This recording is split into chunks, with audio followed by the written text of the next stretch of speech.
네, 사사기 16장 1절에서 5절까지 말씀, 그리고 15절에서 17절까지 말씀 교독하도록 하겠습니다. 먼저 1절부터 5절까지 교독하겠습니다. 삼손이 가사에 가서 거기서 한 기생을 보고 그에게로 들어갔더니 사람들에게 삼손이 왔다고 알려지매 그들이 곧 그를 애워싸고 밤새도록 성문에 매복하고 밤새도록 조용히 하며 이르기를 새벽이 되거든 그를 죽이리라 하였더라. 삼손이 밤중까지 누워있다가 그 밤중에 일어나 성 문짝들과 두 문설주와 문빗장을 빼어가지고 그것을 모두 어깨에 메고 헤브론 앞산 꼭대기로 가니라. 이후에 삼손이 소렉 골짜기에 드릴라에 이름하는 여인을 사랑하매 블레셋 사람의 방백들이 그 여인에게로 올라가서 그에게 이르되 삼손을 꾀어서 무엇으로 말미암아 그 큰 힘이 생기는지 그리고 우리가 어떻게 하면 능히 그를 결박하여 굴복하게 할 수 있는지 알아보라. 그리하면 우리가 각각 은 1,100개씩을 내게 주리라 하니. 아멘. 15절에서 17절까지 읽겠습니다. 드릴라가 삼손에게 이르되 당신의 마음이 내게 있지 아니하면서 당신이 어찌 나를 사랑한다 하느냐? 당신이 이로써 3번이나 나를 희롱하고 당신의 큰 힘이 무엇으로 말미암아 생기는지를 내게 말하지 아니하였도다 하며 졸음에 삼손의 마음이 번뇌하여 죽을 지경이라. 삼손이 진심을 드러내어 그에게 이르되 내 머리 위에는 삭도를 대지 아니하였나니 이는 내가 모태에서부터 하나님의 나실인이 되었음이라. 만일 내 머리가 밀리면 내 힘이 내게서 떠나고 나는 약해져서 다른 사람과 같으리라 하니라. 아멘. 네, 여러분, 사사기에 등장하는 사사가 총 12명이라고 말씀을 드렸죠. 오늘은 12번째 사사였었던 삼손의 이야기입니다. 삼손의 부모가 오랜 기간 동안 자식을 낳지 못했습니다. 그런데 그런 과정 가운데 하나님의 사자가 아들을 낳을 것이라고 알려주었고 그리고 삼손이 태어나게 되었습니다. 그래서 삼손의 부모는 하나님을 그렇게 경외하던 사람들이었었는데요. 이 귀한 아들 삼손이 나오자 하나님께 이렇게 올려드리는 의미로 자기 자식을 나실인으로 바쳤습니다. 나실인이 무엇인가에 대해서는 민수기 6장에 보면 나와 있는데요. 일정 기간 동안 또는 평생 동안 하나님께 특별히 헌신하는 삶을 살 수 있도록 길을 열어놓았는데요. 그래서 나실인이 지켜야 하는 어떤 그런 몇 가지 조항들이 있었습니다. 첫 번째로 절대로 술을 먹지 않는다. 아니면 발효된 음료수를 먹지 않는다. 이런 규정이 있었고요. 그리고 시체를 만지지 않는다라고 하는 규정이 있었습니다. 그리고 세 번째로 머리카락을 자르지 않는 규정이 있었죠. 그래서 어떤 사람들은 일정 기간 동안 그러한 규칙들을 지켰고요. 그런 사람들은 그 기간이 끝나게 되면 하나님께 제사를 드리고 그리고 공적으로 이제 나실인 끝났습니다 라고 선포하는 어떤 그런 예식을 치렀었습니다. 근데 또 어떤 사람들은요, 평생 동안 나실인으로 바쳐진 사람들이 있었는데요. 성경에 보면 삼손이나 사무엘 아니면 신약시대에 나오는 세례 요한을 이렇게 평생 동안 나실인으로 바쳤던 사람으로 보고 있습니다. 그래서 삼손은 요즘 말로 하면은 모태신앙으로 자라나가지고 신앙생활을 하면서 이렇게 성장하였고 그리고 성장하는 중에 하나님의 영이 삼손에게 충만하게 임하게 되었고 그 하나님의 영이 임하게 돼서 어떤 결과가 나타났냐면 특별한 육체적인 힘을 가지게 되었었습니다. 근데 이건 거의 괴력이에요. 그래서 어느 정도의 힘이었냐? 혼자서 사람들을 막 30명씩 죽이고 또 여우 300마리를 잡았다는 이야기가 나오게 되죠. 여우가 얼마나 빠를까요? 근데 그거를 엄청나게 빠른 속도로 잡고 그리고 막 그걸 막 묶어가지고 이런 모습들이 나와요. 또 나귀 턱뼈를 이렇게 빼내가지고 블레셋 사람을 1,000명을 죽였다라고 하는 이야기가 등장합니다. 그리고 오늘 본문에 나오는 3절에 보면은요, 그 문과 기둥을 뽑아가지고 어깨에다가 맸다 그러죠. 그래서 이 모습이 도대체 어떤 모습인지 상상이 잘 안 가는데 그렇게 무거운 거를 어깨에다가 메고 장거리 달리기를 했죠.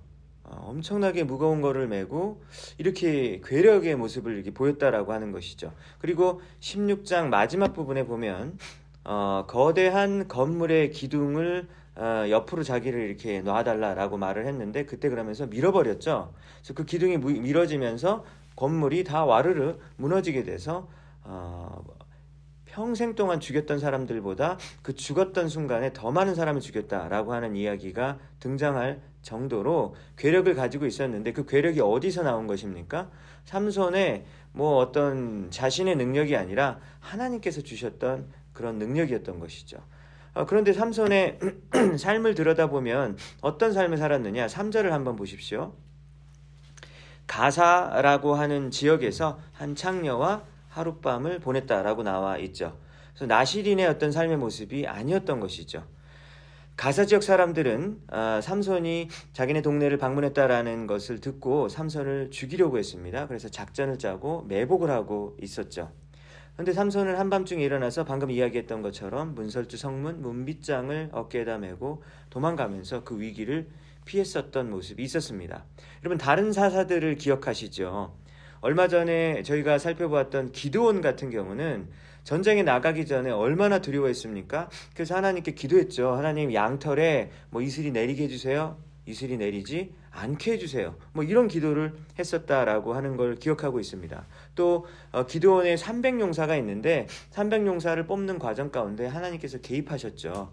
개입하시고 그리고 전쟁에 나가기 전에 기드온이 정말 얼마나 두려워했는지 모릅니다. 왜 그렇습니까? 진짜로 그 전쟁 가운데 지면요 거기서 목숨을 잃게 되기 때문에 두려워했었던 것이죠. 여러분 지난주에 살펴봤던 입다를 기억하십니까? 암몬과의 전쟁에 나가기 전에 어떤 기도를 했습니까? 이번 전쟁에서 하나님께서 이기게만 해주시면 누구든지 우리 집 앞에서 가장 먼저 나오는 자를 번제로 드리겠다라고 그런 기도를 올려드렸잖아요. 당연히 나쁜 기도인데 왜 이런 기도를 했습니까? 전장에 나가서 죽을까봐 그랬던 거죠. 얼마나 두려웠는지 모릅니다. 그래서 두려웠기 때문에 하나님을 간절히 찾았었던 모습이 있었던 거죠. 근데 삼손은 달라요. 하나님의 능력이 어찌 보면 이거 한 사람한테 너무 부어주신 거 아닌가? 라는 생각이 들 정도로 괴력을 가지고 있었다라고 하는 것이죠. 그래서 삼손은 어떻게 했습니까? 그 모든 일을 해결을 할 때 그냥 혼자서 다 해결을 했어요. 하나님께 구하지도 않았고요. 다른 사람에게 도움을 청할 필요도 없었고 그냥 혼자서 다 해결했습니다. 삼손이 유일하게 거의 하나님을 찾는 모습이 마지막 모습에 등장을 하게 되는데 16장 후반부에 아까 기둥을 밀쳤을 때 그때만 하나님께 간절히 울부짖었던 것 같아요. 16장 28절을 보면 삼손이 하나님께 간절하게 울부짖으며 이번 한 번만 힘을 주십시오 라면서 절규했었습니다. 언제 그러니까 하나님을 찾았습니까? 두 눈이 뽑혔을 때 그때 하나님을 찾게 되죠. 머리가 밀려가지고 자신에게 괴력이 사라졌을 때 그때만 하나님을 찾게 되는 거죠. 성령의 충만함을 받고 괴력이 있었을 때는 하나님을 찾지 않고 오히려 힘을 뺏겼을 때만 하나님을 찾는 모습을 보게 되는 겁니다. 다른 어떤 사람보다 더 거룩하게 살겠다고 나실인의 서원까지 한 사람이었는데 그 삶의 내용을 들여다보면 평생토록 제대로 기도 한 번 하지 않았던 삶의 모습을 보게 되는 것이죠. 삼손의 힘이 넘쳤기 때문에 손을 모으지 않고 손을 모아서 기도하지 않고 그냥 그 손을 휘두르면서 모든 일을 자기 혼자 해결했었던 것입니다. 그래서 우리 자신의 삶을 이렇게 또 되돌아보고 내 자신을 내가 알잖아요. 그래서 내 자신의 모습 중에서 약한 모습이 있고 그리고 부족한 것이 있고 그리고 무능력한 모습이 있어요. 그런데 그런 모습 때문에 만약에 우리가 하나님 앞에 더 기도하게 되고 무릎 꿇게 되고 하나님께 간구할 수 있는 것이라면 사실 그 약함과 부족함과 그 무능력은 사실은 우리에게 영적으로 보았을 때 축복인 것이죠. 반면에 우리에게 강한 모습이 있고 또 충분한 게 있고 그리고 유능한 모습이 있습니다. 근데 만약에 그런 모습 때문에 우리가 하나님을 찾지 못하고 하나님과 상관없이 나 혼자서 다 해결하는 어떤 그러한 통로가 되어진다면 오히려 그런 것들은 축복이 이게 과연 맞느냐라고 하는지 우리가 물어봐야 한다라고 하는 것이죠. 그래서 이런 질문을 드리면 당연히 답을 알고 계시죠, 여러분들은. 내가 주님께 더 기도하고 가까워질 수 있는 그런 환경이라면 사실 그것이 나에게 축복이다. 그렇지만 솔직히 우리 마음은 어떻습니까? 하나님, 주님께 간절히 울부짖어야 하는 상황은 지금 현재 나에게 있는데 그걸 제거해 주십시오라고 우리는 늘 기도하고, 또 그리고 주님께 간절히 울부짖어야 하는 그런 상황은 제발 나에게 찾아오지 않게 해달라고 사실 간구하는 우리의 어떤 신앙적으로 봤을 때 연약한 모습이 우리에게 있다라고 하는 것이죠. 요즘 저에게 계속 이런 생각이 계속 떠오르는 거예요. 예전에는 한 번도 이렇게 중요하게 생각하지 않았는데 저희 어머니가 저에게 했던 말이 요즘에 계속 생각이 나는 거예요. 그래서 어머니가 저한테 계속 뭐라 그랬냐면 네가 절로 큰 줄 알아. 네가 절로 큰 줄 알아. 계속 그러셨거든요. 근데 그때는 무슨 말인지를 몰랐어요. 이게 무슨 말이냐면 제가 저의 힘으로만 자라왔는지 착각하며 살았다라고 그 말을 어머니가 계속 저에게 해주셨던 거거든요. 제가 아기 때부터 막 돌봐주셨고 좋은 길로 인도해 주셨고 필요한 것들을 주셨던 어떤 그런 모습들을 제가 자꾸만 잊고 그냥 저 혼자 마치 살아가는, 독립적으로 살아가는 사람인 것처럼 그렇게 행동했다라고 하는 말이라는 걸 요즘에 깨닫게 되는 거예요. 그래서 왜냐면 제가 자녀 양육을 하다 보니까 제가 이런 생각을 하게 되더라고요. 우리 자녀가 곧 나를 찾지 않게 되는 날이 오게 될 것 같다라는 생각을 하게 되는 겁니다. 이제 운전을 하게 될 줄 알고, 그리고 대학 졸업해서 이제 월급을 받고 결혼하게 되면은 나랑 소식이 끊길 수도 있겠구나, 이런 생각이 드는 거예요. 근데 우리가 기억해야 되는 것이죠. 하나님의 도움과 그리고 인도 없이 우리가 과연 살아올 수 있었는가? 하나님, 나의 능력으로 하지 않게 해주십시오라는 기도를 올려드릴 때도 있는데 사실 그게 말도 안 되는 기도잖아요. 왜냐면 나의 능력이 아닌 거잖아요. 나의 능력이 아니라 사실은 그 주신 분이 하나님이셨는데 말이죠. 삼손도 그 힘이 삼손의 능력이 아니죠. 하나님이 주셨기 때문에 있는 건데 마치 자기의 능력인 것처럼 착각하면서 살아왔다라고 하는 겁니다. 그래서 삼손은 그 명목상만 나시린이었고 그의 삶 동안 하나님을 찾은 적이 없었습니다. 이스라엘 백성들이 400여 년 동안 이집트에서 노예로 살았을 때 이집트 사람들에게 학대를 당하면서 하나님께 울부짖었다고 출애굽기 3장에 기록하고 있어요. 그러니까 가장 어려운 상황 가운데서 하나님께 울부짖었고 하나님께서 그 기도를 들으셨다고 출애굽기 3장에서 기록하고 있는데요. 출애굽하고 나서 광야에서 어땠습니까? 계속 반항하고 그리고 우상숭배하고 이런 모습이 보여지죠. 그리고 그렇게도 원했던 마침내 가나안 땅에 입성해가지고 개인마다 부동산을 받게 됐잖아요. 지파별로 땅을 분배받고 자기 개인이 이제 최초로 이제 집도 생기고 뭐 땅도 생기고 농사도 지을 수 있고 이런 자유를 누리게 됐는데 그때 가장 또 하나님께 반역하고 우상숭배하는 모습을 여호수아서에서도 보게 되고 사사기에서도 이렇게 보게 되어지는 것입니다. 그래서 삼손이 가지고 있었던 이 강력했었던 힘은 사실은 축복이 아니라 오히려 그의 삶에서 독이 되었다라고 하는 것이죠. 여러분, 주신 자가 잘못입니까? 그 힘을 주셨던 자가 잘못이 아니라 받은 자의 어리석음과 그 방종 때문에 이렇게 비극의 이야기가 되어졌다라고 하는 것이죠. 그래서 오늘 한번 생각해 보았습니다. 하나님께서도 여러분들에게 삼손에게 주셨던 것과 같은 괴력은 아닐지라도 여러분들에게 분명히 주신 은사가 있고요. 그리고 주어진 좋은 환경이 있고 좋은 가족이 있고 하나님께서 붙여주신 좋은 사람들이 주위에 있으시잖아요. 근데 그것이 정말로 그 축복이 축복되기 위해서는 영적으로 깨어서 이것이 하나님께로부터 왔구나라고 하는 사실을 잊어서는 안 된다라고 하는 겁니다. 우리가 있는 순간 그 축복은 독이 되어진다라고 하는 것이죠. 우리의 삶을 파괴하는 요소가 되어진다라고 하는 겁니다. 오늘 말씀을 통해서 또 우리 두 번째로 생각해 볼 것은 무엇입니까? 삼손의 인생에 그 반복되는 실패의 원인이 있는데요. 그 실패의 원인이 무엇입니까? 다 거기에 여자가 있는 거예요. 삼손은 그 여자에게 굉장히 약했었다라고 하는 것을 보게 됩니다. 딥나라고 하는 지역에서 부모님이 반대를 했음에도 불구하고 블레셋 여자를 데리고 와서 아내로 삼았어요. 근데 부모님이 반대했었던 이유가 무엇이었습니까? 할례 받지 않는 족속의 여자를 왜 데리고 오냐라고 하는 거였습니다. 그러니까 지금으로 따지면 신앙적인 이유 때문에 반대하셨던 거거든요. 너 왜 하나님 안 믿는 사람 데리고 와서 결혼하려고 그래? 뭐 이런 거예요. 근데 삼손이 뭐라고 얘기합니까? 저는 이 여자 너무 좋아요. 이러는 거예요. 저 이 여자 너무 좋으니까 아버지, 어머니 됐고요. 그냥 저 결혼할 거예요. 막무가내로 결혼을 진행했었던 모습이 있었습니다. 그래서 그 여자 만나러 가는 중에 사자의 시체를 발견했어요. 사자의 시체 안에 막 꿀이 있었는데 그 꿀을 막 먹는 거예요. 근데 여러분 아까 기억하십니까? 나실인의 서원 중에서 시체를 만지면 안 되잖아요. 그냥 만지고 막 그냥 먹는 거예요. 그러니까 그냥 여자에 푹 빠져가지고 자기 딴에는 사랑이라고 생각하고 그냥 푹 빠져가지고 나실인의 서원이고 뭐고 막 어기는 장면도 나오게 됩니다. 나중에 자기가 좋아했었던 그 여자와 그 여자의 그 아버지 장인어른 되는 사람이 결국은 블레셋 사람들에 의해서 블레셋 사람들이 이 여자랑 이 장인어른이 너무 미운 거예요. 이 삼손에 연관돼 가지고 일이 점점 꼬이면서 블레셋 사람들이 피해를 보게 되자 불에 태워서 죽여버렸어요.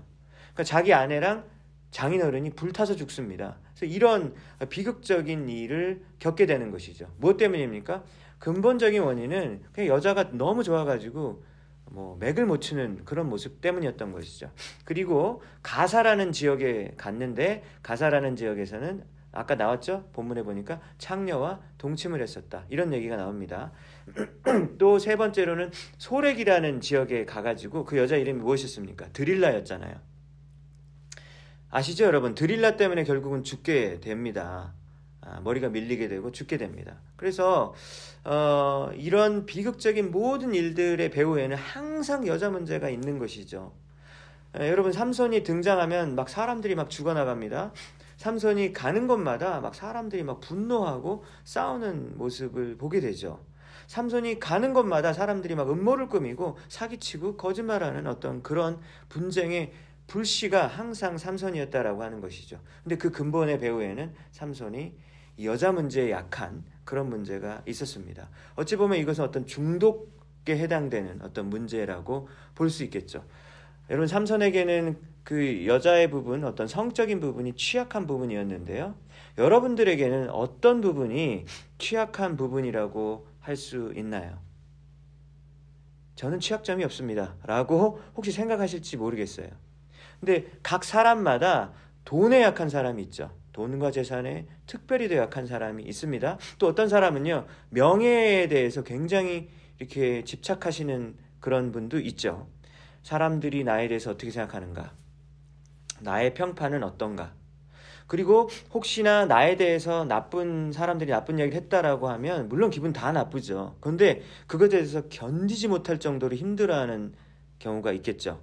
여러분, 그것은 무엇입니까? 죄악이에요. 왜요? 아직도 내가 시퍼렇게 살아있으니까 그런 것에 견디지 못하는 것이죠. 내 안에 예수 그리스도께서 살지 못하는 모습을 보여주는 증상이라고 할 수 있는 것입니다. 또 어떤 사람은 술이나 약물에 특별히 약한 사람이 있죠. 또 어떤 사람은 인간 대인관계에 의존하는 사람들이 있습니다. 지나치게 의존하는 거예요.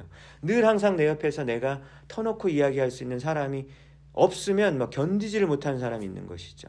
어떤 사람들은 결혼하지 않는 사람 중에서 애인이 없으면 막 견디지를 못해요. 누구랑 사귀다가 헤어지고 나서 반드시 며칠 안에 누구랑 또 다시 사귀는 사람들이 있습니다. 또 사귀고 또 사귀고 반복되는 패턴을 보이는 경우가 있다라고 하는 것이죠. 여러분, 그래서 우리의 삶을 되돌아봐야 돼요. 삼손에게 계속 반복해서 일어나는 일들이 있었잖아요. 근데 우리 삶에도 그게 있거든요. 나는 항상 이 문제에서 걸리는 부분이 있다라고 하는 겁니다. 그래서 그 부분을 발견을 해야 되는데 대부분의 사람들은 그거를 발견을 못해요. 왜냐면 그 부분이 너무 자기에게 소중한 부분이고 그거를 놓치게 되면은 자기 삶의 기반이 다 무너지는 것 같을 정도로 고통이 있기 때문에 그 점을 대면하려고 하지 않는다고 하는 것이죠. 그러나 우리는 그 부분을 발견해야 합니다. 발견해야지 우리는 생명의 길로 갈 수 있기 때문입니다. 그 부분을 우리가 발견하지 못하고 계속해서 고집하고 그리고 아집을 붙들고 우리가 살아가면 우리는 그 문제를 해결하지 못한다라고 하는 것이죠. 여러분 잘 보세요. 삼손이 딥나와 가사와 소렉 지방에 가는 곳마다 문제를 일으켰다. 뭐 그냥 그렇게 볼 수도 있지만 하나님의 관점에서 보면요, 하나님이 딥나와 가사와 소렉에서도 똑같은 문제를 계속 삼손에게 붙여주면서 그걸 문제를 가지고 사실 씨름하게 놓았다라고 볼 수 있거든요. 하나님이 삼손을 포기하지 않으시고 고치고 싶으셨던 거예요. 그 하나님의 열심이 있었는데 그것을 보지 못했었던 겁니다.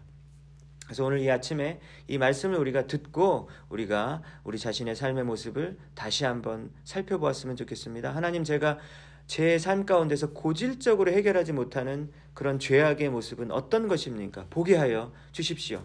그래서 하나님께서 주신 여러 가지 많은 그 축복들을 정말 그 축복들이 축복이 되게 해주시고 내 삶에 재앙이 되지 않도록 저희 인생을 붙들어 주시고 저의 삶 가운데서 은혜와 자비를 베풀어 달라고 기도하시는 모든 여러분 되시기를 주님의 이름으로 축복합니다.